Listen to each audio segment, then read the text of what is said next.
Hello friends, स्वागत है आपके अपने 10th ओनली यूट्यूब चैनल पर। तो आज बात करने वाले हैं कहानी लेखन की। आप किस प्रकार अपनी बोलो रचना में कहानी लेखन किस प्रकार लिख सकते हो। अगर आप किसी बोर्ड एग्जाम में बैठे हो या आपके पेपर्स में कहा जाए कि कहानी लेखन करो, तो आप अपनी कहानी को किस प्रकार प्रस्तुत करोगे उसके बारे में आज बात करने वाले हैं। अगर आपने छोटी हिंदी जो व्याकरण एवं रचना की प्लेलिस्ट 1 से लेके 23 तक वीडियो नहीं देखी है, तो मैंने डिस्क्रिप्शन बॉक्स में उन वीडियो की लिंक दे रखी है, आप वहाँ से उन वीडियो को देख सकते हो। चलो आज बात करते हैं जो कहानी लेखन है। कहानी लेखन लिखने के लिए सबसे पहले 3 बातों का ध्यान रखना चाहिए। वो कौन कौन सी हैं उन्हें देख सकते हैं।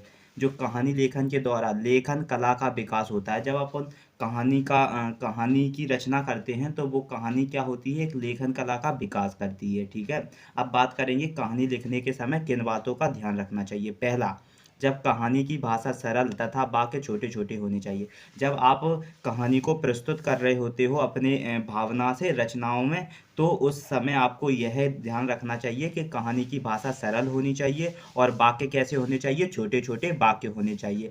और कहानी संक्षिप्त तथा स्पष्ट होनी चाहिए। और कहानी कैसी होनी चाहिए, संक्षिप्त होनी चाहिए और एकदम स्पष्ट होनी चाहिए। और कहानी की घटनाओं को व्यवस्थित ढंग से ही लिखना चाहिए। तो ये 3 बातों का ध्यान रखना चाहिए। अगर आप कहानी लेखन लिख रहे हो तो कहानी लेखन में 3 बातों का जरूर ध्यान रखिएगा।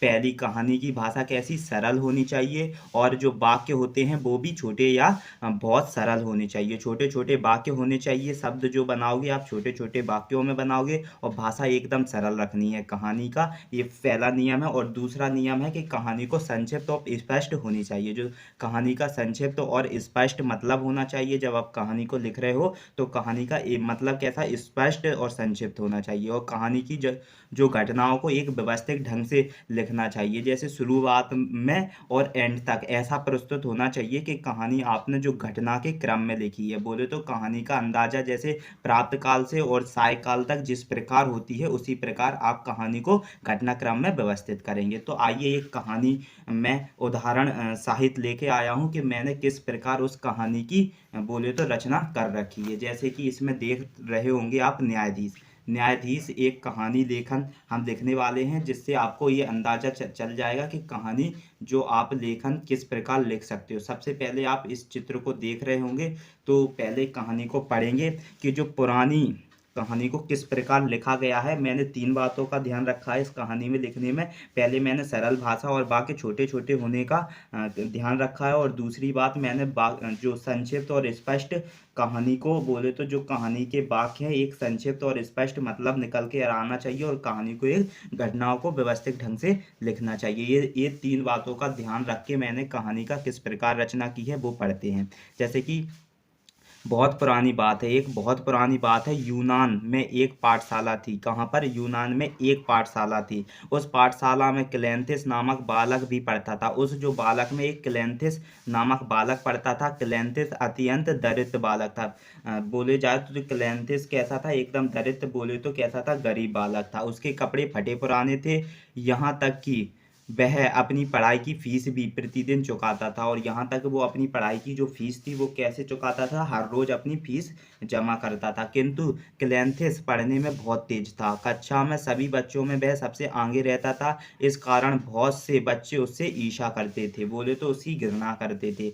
वे हमेशा उसे नीचा दिखाने की सोचते थे। और वो बच्चे थे उसे क्या करते थे, हमेशा उसे नीचा दिखाने की सोचते थे। ये जो कहानी का चित्रण कर रखा है, इस चित्र को आप देख सकते हो कि जो कौन है, क्लेंथिस नामक बालक है। और ये किस्मर है, एक बोले तो कोड में किस प्रकार पहुंचा है। तो कहानी का बोले तो इस प्रकार, जिस प्रकार मैंने पहले इसमें एक सरल भाषा का प्रयोग किया है और छोटे छोटे वाक्य लिए हैं। ठीक है, और एक व्यवस्थित क्रम भी इसमें देखने को मिल रहा है। अब और आगे, एक दिन उन्होंने जो क्लेंथिस को चोरी के आरोप में जो पकड़वा दिया। और एक दिन जो बच्चे थे उन्होंने क्या किया कि क्लेंथिस को चोरी के आरोप में पकड़वा दिया, उसे जेल में भेज दिया गया। और उसे जेल में भेज दिया गया। कुछ दिन बाद क्लेंथिस को न्यायाधीश के सामने ले जाया गया। और कुछ दिन बाद जो क्लेंथिस था, जो विद्यार्थी था एक क्लेंथिस, उसे कहाँ ले जाया गया, न्यायाधीश के सामने ले जाया गया। उसे न्यायाधीश के सामने ले जाने से पहले अपनी सफाई देने के लिए सुविधा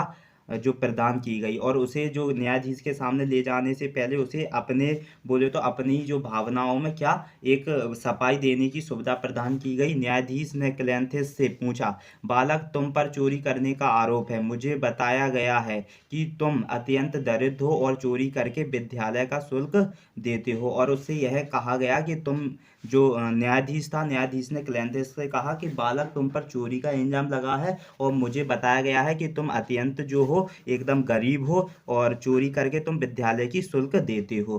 क्लेमेंथिस न्यायाधीश की बात से बिल्कुल भी विचलित नहीं हुआ। उसने दृढ़ता से कहा, श्रीमान जी, यह झूठ है, मैंने कभी चोरी नहीं की है। तो जो क्लेमेंथिस था उसने न्यायाधीश से कहा कि श्रीमान, यह जो बात है वो क्या है, एकदम झूठ है, मैंने कभी चोरी नहीं की है। और न्यायाधीश ने फिर क्या कहा, न्यायाधीश ने कहा, फिर तुम्हारे पास विद्यालय शुल्क के लिए पैसे कहाँ से आते हैं। जब न्यायाधीश ने पूछा कि क्लेमेंथिस, तुम्हारे पास विद्यालय के लिए पैसे कहाँ से आते हैं, क्लेमेंथिस ने निडर होकर कहा, श्रीमान जी, आपके इस प्रश्न का उत्तर देने के लिए मैंने 2 व्यक्तियों को बुलाया है, आप चाहें तो इन लोगों से पूछ सकते हो। तो क्लेमेंथिस ने कहा कि मैंने आपके जो प्रश्न आपने पूछा है, क्या आप जो आपने पूछा है कि तुम्हारे पास जो फीस देने के लिए धन जो शुल्क कहाँ से आती है, तो क्लेमेंथिस ने कहा कि मैं इस जवाब के लिए 2 लोगों को लेकर आया हूँ, आप उनसे पूछ सकते हो। तो न्यायाधीश ने क्लेमेंथिस के पक्ष में आए दोनों व्यक्तियों से पूछताछ की। दोनों ने उसके बारे में सारी बात न्यायाधीश को बता दी। उन्होंने कहा, क्लेमेंथिस चोरी से नहीं अपितु परिश्रम करके अपना विद्यालय शुल्क देता है। और उन्होंने कहा जो क्लेमेंथिस है वो चोरी करके नहीं बल्कि वो मेहनत करके अपनी क्या जो विद्यालय शुल्क देता है। तो उसके बाद क्लेमेंथिस ने कहा, श्रीमान जी, मैं रोज सुबह और शाम के समय परिश्रम करके जो कुछ भी कमाता हूँ उसे से मैं नियमित फीस और घर का खर्चा पूरा करता हूँ। और जो क्लेमेंथिस ने कहा कि मैं सुबह और शाम जो कुछ समय में परिश्रम करके कमाता हूँ उससे मैं बोले तो विद्यालय की फीस और जो घर का खर्चा होता है उसको पूरा करता हूँ। तो बालक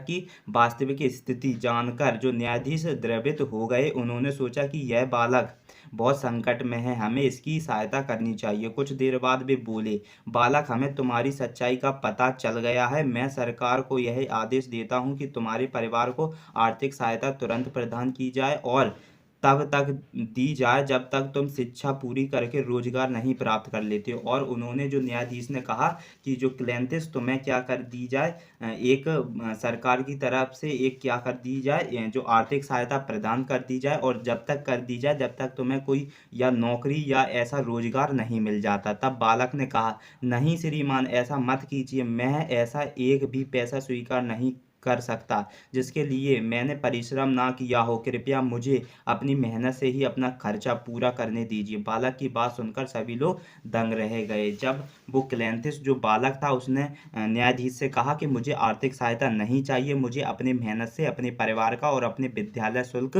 जमा करनी है, बोले तो मैं अपनी मेहनत से कमाऊंगा और खाऊंगा। इस प्रकार की जो बात सुनकर तो सभी लोग क्या रह गए, दंग रह गए। तो मैंने इस प्रकार इस कहानी का संग्रह बोले तो इस कहानी की रचना इस प्रकार की है, क्योंकि मैंने इस कहानी में क्या क्या रखा है। सबसे पहले मैंने इस कहानी में कुछ सरल भाषा का प्रयोग किया है और वाक्यों को छोटे छोटे शब्दों में लिखा है। और इस कहानी का मैंने संक्षिप्त और स्पष्ट बोले तो स्पष्ट जो मतलब होता है वो रखा है और कहानी की घटनाओं को भी एक व्यवस्थित ढंग से लिखा है। तो ये कहानी लेखन का नियम था। तो कहानी लेखन आई होप आप समझ गए होंगे कि किस प्रकार आप कहानी लेखन कर सकते हो। और कहानी की मैंने 1-2 वीडियो और बना रखी हैं चैनल पर, तो आप चैनल पे जाके प्लेलिस्ट ऑन करके और उनमें देख सकते हो कि कहानी लेखन और कहानी के ऊपर कुछ और वीडियोस हैं, उन्हें देख सकते हो। और आप ये जो छोटी हिंदी व्याकरण ये रचना की जो प्लेलिस्ट बनकर तैयार हुई है उनकी वीडियो आप ज़रूर देखिएगा, क्योंकि मैंने डिस्क्रिप्शन बॉक्स में उन वीडियो की लिंक दे रखी है। अगर आपको